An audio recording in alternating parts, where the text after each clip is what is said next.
30 વર્ષ સુધી જો પ્રજાને કોઈ જાતના ભય વગર જીવવાનું હોય એના બદલે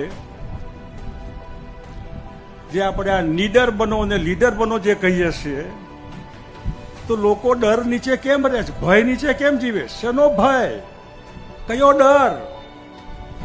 તમે મને સમજાવો કે જે આપણી મહેરબાનીથી ગાંધીનગરમાં મજા કરે છે, ધારાસભ્ય હોય, પાર્લામેન્ટના એમપીઓ હોય, અધિકારીઓ હોય, સરકારી તંત્ર હોય, આખું સરકારી તંત્ર ફૂટી જાય. જે અધિકારીઓ પોલીસ ખાતું હોય, રેવન્યુ હોય, બીજું હોય, ત્રીજું હોય, મંત્રી એ પાર્ટીનો છે, તારો મંત્રી ન હોય. તારા મંત્રી તો મતદારો છે, આ પબ્લિક છે.